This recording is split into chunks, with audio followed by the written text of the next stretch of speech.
गरीब पिता की कावड़ यात्रा।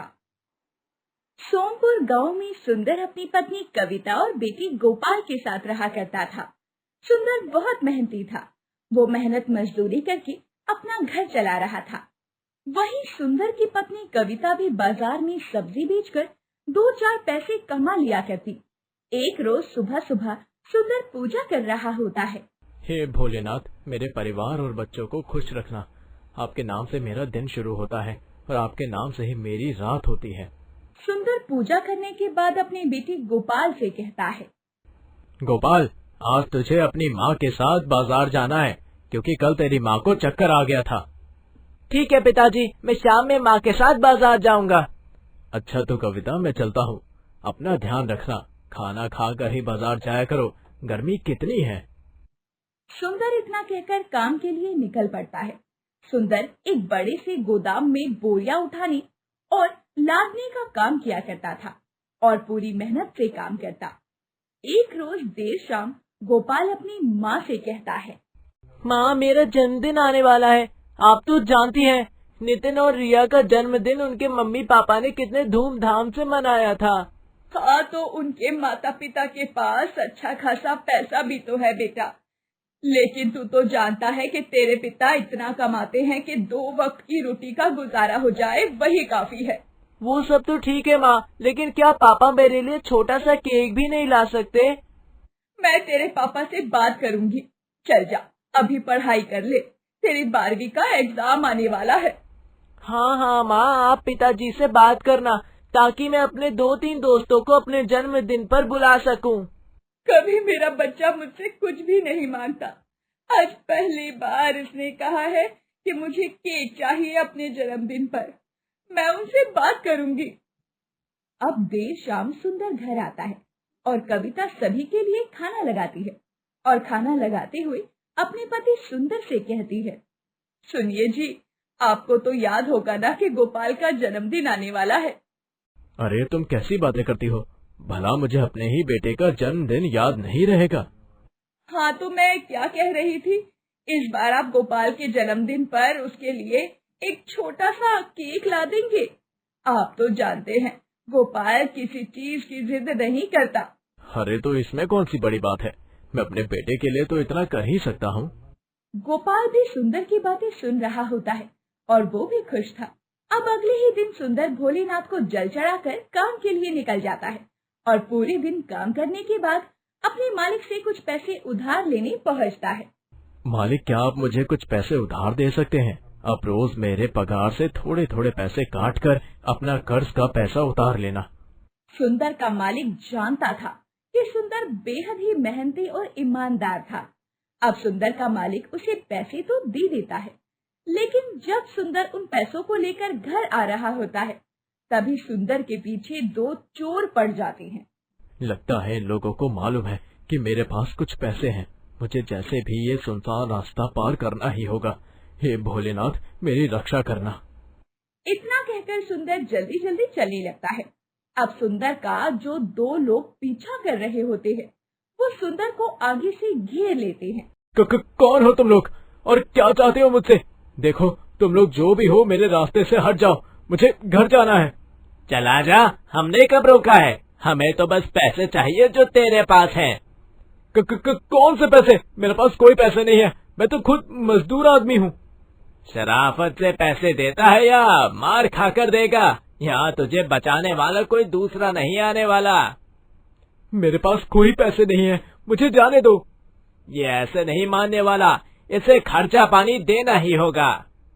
इतना कहने के बाद दोनों चोर सुंदर का पैसा छीनने लगते हैं और जब सुंदर उन्हें पैसे नहीं देता, तो वो दोनों चोर सुंदर को खूब मारते पीटते हैं और सुंदर की हालत बिगाड़ देते हैं।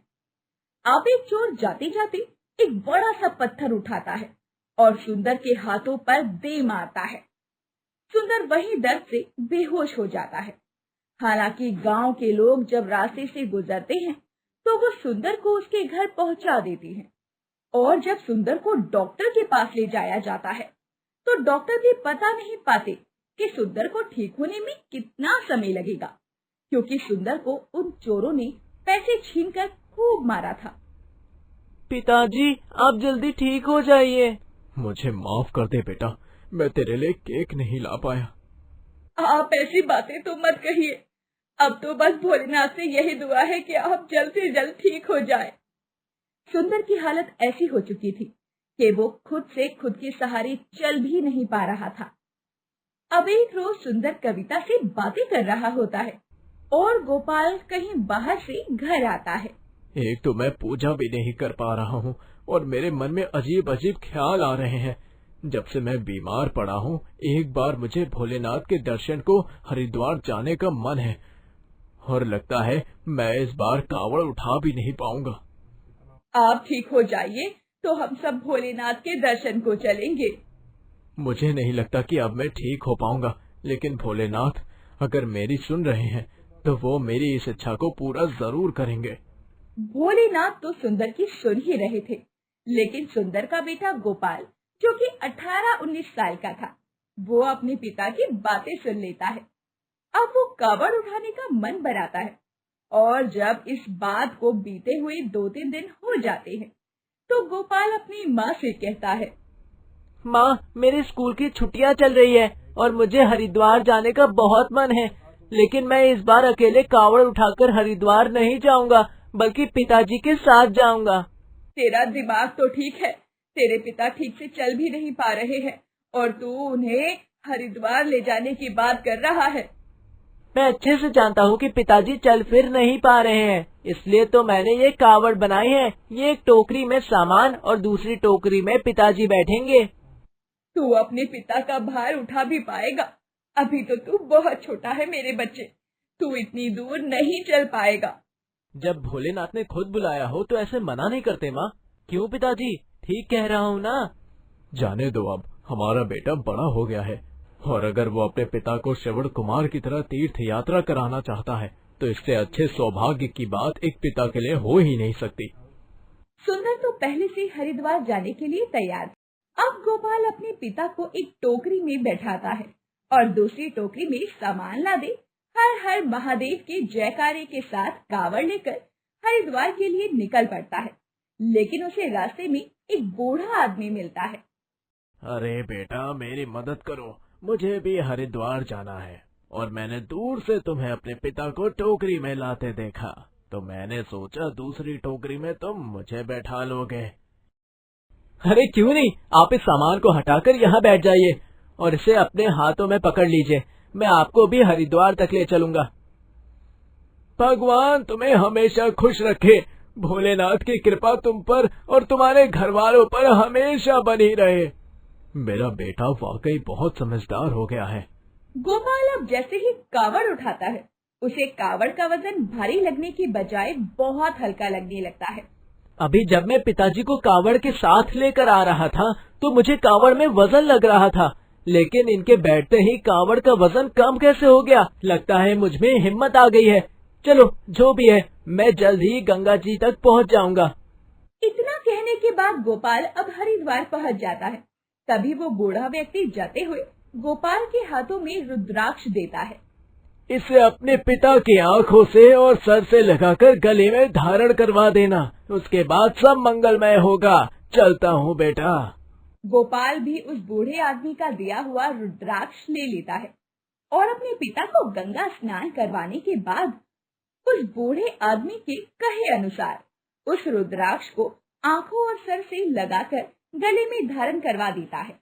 तभी गोपाल देखता है कि उसके पिता खुद ब खुद चल रहे हैं और उनका शरीर भी बेजान नहीं है। ये क्या हो गया मेरे साथ? इस रुद्राक्ष को पहनते ही ऐसा लगने लगा जैसे मुझे एक नया जीवन दान मिल गया हो। मेरे हाथ पैर और बेजान शरीर में फुर्ती कहाँ से आ गई? कहीं ये बूढ़े आदमी साक्षात भोलेनाथ तो नहीं थे? गोपाल, उसे ढूंढो। सुंदर और गोपाल उस बूढ़े आदमी को आसपास सब जगह ढूंढते हैं, लेकिन वो बूढ़ा आदमी उन्हें नहीं मिलता। असलियत में तो वो बूढ़ा आदमी साक्षात महादेव थे, जो बूढ़े व्यक्ति के रूप में सुंदर की मदद के लिए आए थे और गोपाल की परीक्षा लेने। गोपाल अपनी परीक्षा में तो पास हो जाता है, लेकिन भगवान भोलेनाथ सुंदर को पूरी तरह ठीक कर देते हैं और गोपाल की कांवड़ यात्रा भी सफल होती है।